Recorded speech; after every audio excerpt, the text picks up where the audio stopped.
So the next segment addresses something that's probably pretty close to the heart of everybody in this room. We all want to see social good in the world, but I think people are increasingly skeptical of the old models, the old charitable models, and want to see the same kind of innovation in the third sector that we've seen in business and technology.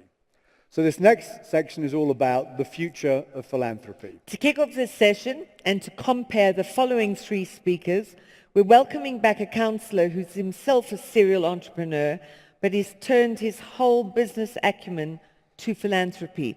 His Epic Foundation is aiming to become the world's most efficient charity and is aimed at helping children and young people. He's been named one of New York's top philanthropists under 40. We also congratulate him on his recent success in being appointed Chair of Sport and Society for the Paris 2024 Olympic and Paralympic Games bid. I'm so jealous. Please welcome Alexandre Mars.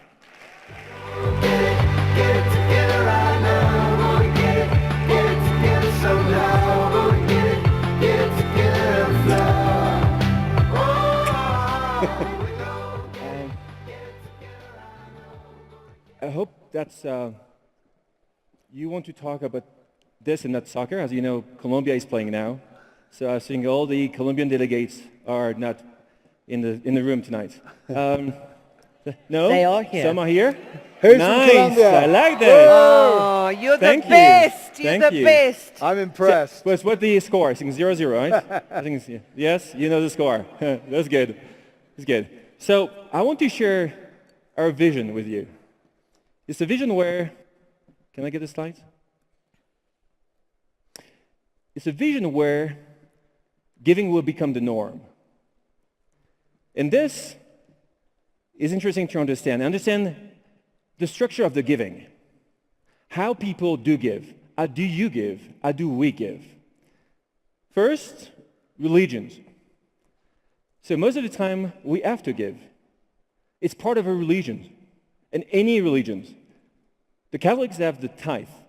The Jews, they have the zakat, the tzedakah. The Muslims, they have the zakat. It means that at the core of every single religion, helping the poor, helping the needy is there. But, you know, religion giving keeps falling. So now, it's not where people give the most. Then, if we go back in the 20th century, governments start saying, it's on me. It should be me doing the work. I should build this social safety net, right? And they are doing it at the best they can do. But as you know, if you look at the evolution of debt of those states, it's hard. Basically, they cannot do more. So, who is after? Who can do stuff? Who can help giving? Us. Businesses, corporations, civil society. That's where we are now. Question, we need some interaction, right? Because it's pretty late. One question for you. Can you raise your hand if you own an Apple product? iPhone, iPad, iPod. Oh, no, what? Oh, no. An Apple product. You've got That's one. Kate's. Boom, done. Okay, another question. Do you know how much profit Apple made last year? Anyone? A lot? Too much? No. Number, guys. I need a number. 45 billion. $45 billion of dollars. I'm not here saying it's not good. I'm here saying something different. I'm here saying that if you don't share more of your success, then you're in trouble. Because your generation doesn't accept this anymore. And that's pretty cool, I think. Because we cannot accept this, because that's a world where we need to give. Why I'm here tonight is giving you solutions, trying to help you find ways to leverage your success. Because here, I'm not saying that you don't have to be successful. I'm not saying that it's not good to be successful. No. I'm just saying, be successful, please, but share your success with the people who are in need. That's what I'm saying. Right? Thank you. So, let me take a pause. Giving you just a personal story. My daughter, she's 6. She lost her first tooth a few months back. The tooth fairy came over, put $2 under the pillow. The following morning, she's 6. She came over. She handed the $2 to me. She said, "Dad, that is for the kids you're helping around the world." What's fun? Yeah. Thank you for her. What's fun about this? What's fun about this? At 6, you're pure, right? You're able to give 100% of what you own in a heartbeat. It's normal that after it change. But the truth is, with your generation, you are like this. You're like my daughter. So we know we love numbers. Let's take this one. 20% of the undergrads at Stanford want to work in the social economy. 5 years ago, 0. And that's the same in Colombia, it's the same in Paris, it's the same in Malaysia. Everywhere. You want to do something different sometimes. Another number, and that's something I'm sure you will relate pretty well. That's why you're here at 1 Year World. 80% of you want to work for an organization that cares about the society.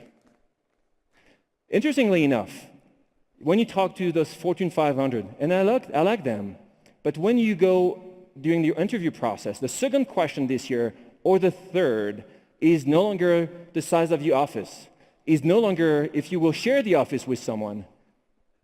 It will be purpose. It will be what those organizations will do with your success. So David and me, we were just the me generation. It was all about us. It was the generation me, myself, and I. That was this generation. Your generation is different. You are the we generation. It's all about sharing. You want to share. You want to care. You want to do good. That's the purpose now. Purpose is a new currency. It's no longer the dollar. It's no longer the euros. It's purpose. That's your currency. And that's, I think, what is more important today. What is important also for all the big corporations in the room today, and you know this because if you are here, if you trust those two guys over there, is you understand that you want to bring your organization to that level. 50% of the global workforce in 2020 is tomorrow. It will be a millennial. Will be under 30. So how do you want to cope with this? You need to understand. You need to provide the solutions. What are the solutions today? Pretty old school, to be honest. CSR, honestly, we cannot do better than this. So this one is a good one. How many of you have run for a cause? Yes? Yeah, it's pretty cool. But this one is even better. How many of you have painted in the inner city school nearby your office? Yeah. So it's great because we are building a generation of painters. We all paint. We're very good at this. But honestly, do you really think it's enough? Do you think it's enough? No. Right? We could do better, no? And that's what we are trying to provide, is not enough. And we know this. And the numbers talk for us. So before giving some solutions, 3 types of business leaders, and we know them well. The first type is this guy, amazing, Gates. Round of applause for this one, if you don't mind. Oh, sorry, I went to the next one. This one is a good one. Social good activists, the people who basically don't care about the bottom line. They will do good because they understand it's better for the economy and the society. Second one, Uncle Scrooge. We don't like this guy, huh? And the good thing is you don't want to work for this guy anymore. Maybe 10 years ago was okay, no longer okay. The good thing is why it's changing, everything is changing, is the vast majority of people are like us. We are pragmatic. We will do good because we understand it's better for our employees, for our customers, or for our families. That's where we go now. So when we know this, what kind of solutions? This one is the first solution we are providing, is the payroll giving. The payroll giving, maybe you know this. If you work in Indonesia or in Spain or in the US, we don't have a random amount in our paycheck. You know, it's always 25 cents at the end, 65 cents. It's pretty weird. It's never 0. So what we say to the businesses, ask your employees to give away what is after the dot or the comma. So the 25 cents at the end is nothing. But if everyone is starting doing it, then it will change really the world. And I will give you an example. Christian Dior, they start doing it. So if you look at this, you will be able to give a slice of your paycheck. And then after, you don't give this to the CEO, you don't give this to the state. You will decide where to put the money. So it will be your decision, you will do a vote, and you will put the money where you think it's the best. And that's our goal. And why it works? It works because it's painless, because it's systematic, and because it's optional. We're not forcing you guys doing it. Another example, the transactional giving.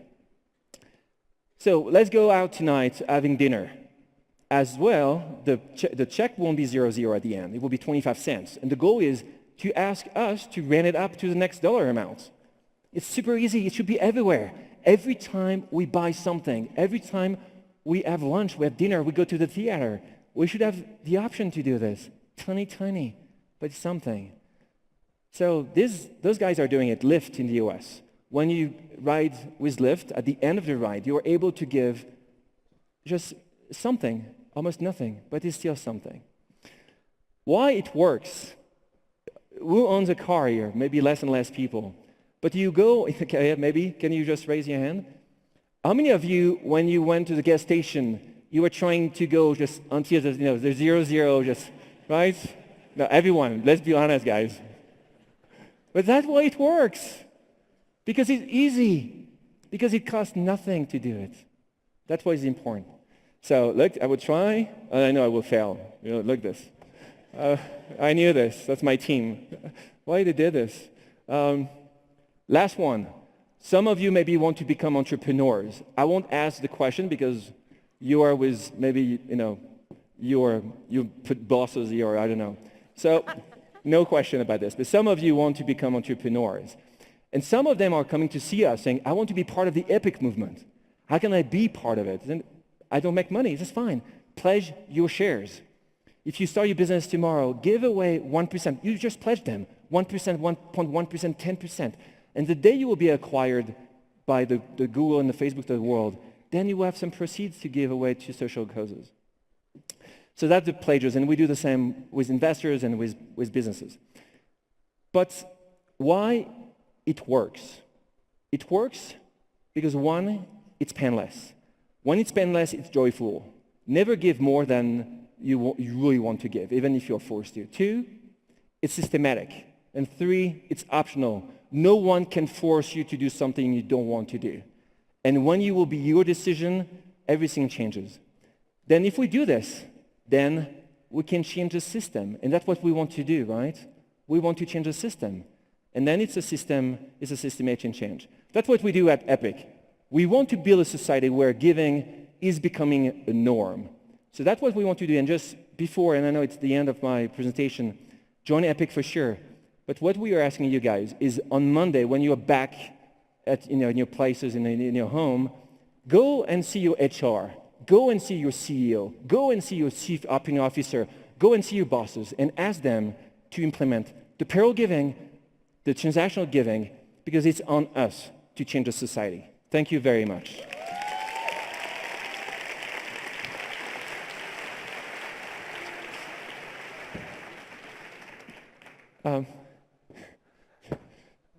David. Yeah. So, interestingly enough, my amazing friends, Kate and David, asked me to introduce other speakers. What's interesting about